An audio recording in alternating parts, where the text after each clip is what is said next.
unimpeded space. Of course, people use the space. I think the government must be prepared to actually voluntarily open this up for us. Just taking out to the current regime and the incumbent administration for a while, you spoke of a political architecture that was problematic. And you are now referring to that same political architecture as having the power to give, in a sense, civil society the space to operate. Now, that to me seems a problematic power relationship. You are criticizing the very institution or mechanism, and at the same time expecting that to create the space for civil society. My question is then twofold. How realistic is this expectation, and are you, in all that you have submitted to the viewers of the program, saying that civil society really, writ large, and within civil society NGOs in particular, really have no power? Well, my hope is that the phase we are passing through is a temporary phase. A temporary phase where the government has set itself on defeating the LTT as its first and main priority. And in order to defeat the LTT, in order to mobilize every resource at its disposal to defeat the LTT, in order to meet any cost involved in defeating the LTT, that it is not giving society this freedom. And my hope is that once the LTT is defeated in the eyes of the government, that the government will, for the sake of a better future in the country, liberalize. And if it does not liberalize, then you spoke about the problems that might arise thereof. Yeah, then of course I'm also hopeful then that this is a democracy, this being a democracy, the people will see that such a government has outlived its usefulness. Like Churchill. Like Churchill. Because up to now, the people have shown, the majority of people have shown that they actually back the government. They also believe, or they have come to believe, that there is no other alternative than to militarily defeat the LTT and eliminate the LTT. And they have given the government the relatively free hand to go ahead. But once that has been accomplished, and if there is no change, then the people of this country, who have in the past shown a track record of changing governments and wanting change, that will begin to operate once again. But Jehan, that just brings into sharp focus perhaps the second question that I asked. I mean, today, right now, and maybe for the past 2 years, or two or 3 years, within such a context where the majority of people in the South, it's not an unpopular regime, it's not an unpopular president, have NGOs in particular, and has civil society writ large, really lost the plot? Does it have any traction amongst the people? Has it, to any measurable degree, any meaningful degree, through your experience, shaped public opinion to flag or address the points that you have raised thus far?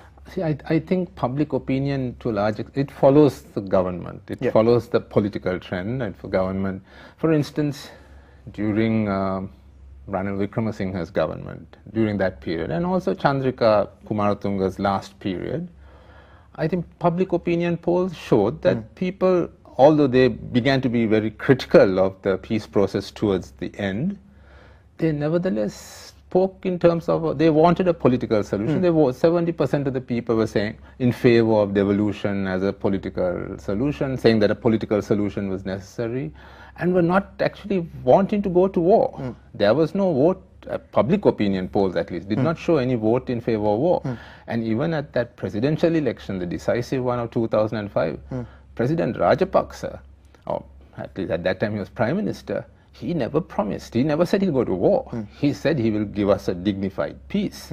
And he also said that the peace process of the past was flawed, the ceasefire was flawed, he would redo all that. But he said, and I think people thought he would bring peace, and he also said, I will meet Prabhakaran, I will speak to Prabhakaran and bring peace. And I think that's what people voted for. So it just shows that during that period, during the Ranil Wickremesinghe, Chandrika Kumaratunga latter part of Chandrika, people's minds had been changed, and the NGOs also a part of that. At this time, the government for the last 2 years has been berating NGOs, discrediting NGOs, and as a result, a certain hostility and suspicion towards NGOs has developed in people, but I would not say it is some unchanging thing. For instance, my experience at this time, working at the field level, going to the districts, is that people are conscious, they know the cost of the war.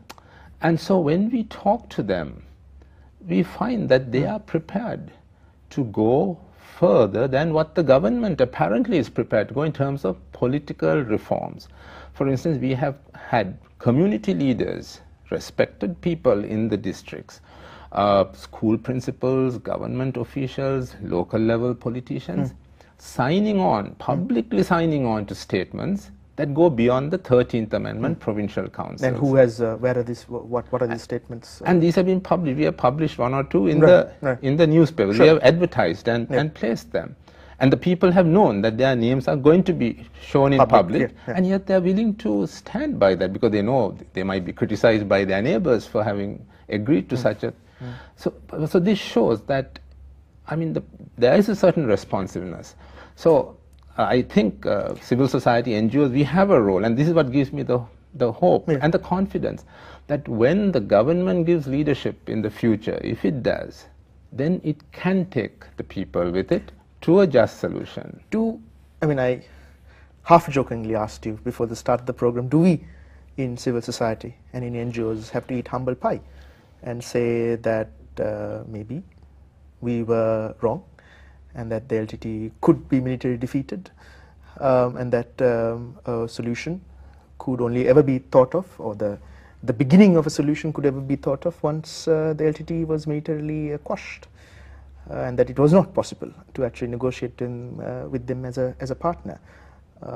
Might the articulation of this in public, you feel, again from your experience at the council as well, build some sort of a greater legitimacy to NGOs, where the perception predominantly is that they were favoring the LTTE, they said that the LTTE couldn't be defeated, said that the process of negotiations had to include them in talks, and that essentially this was a failed idea.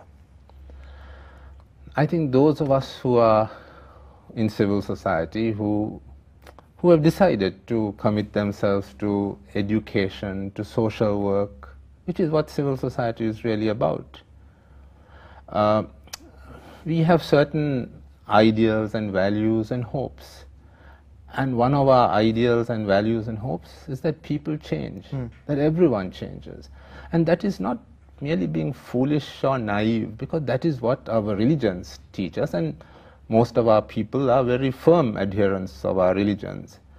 So we operate on that basis, that everyone can change, and also that, I guess, human life is important and precious, and therefore certain cost that the cost in terms of human lives has to be minimized in how we proceed to resolve a problem.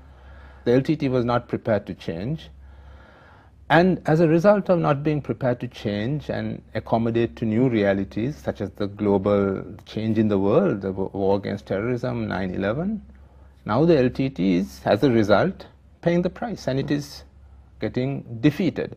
And because, of course, the very powerful position it held, it is taking a lot of other people along with it. But I mean, I know people will blame us, will say we didn't support, the war, military solution. But I think that was our role. Our role was to see that the costs are reduced, that in whatever situation that a government should stand for higher values, and at least to rein in so that it doesn't totally go one way.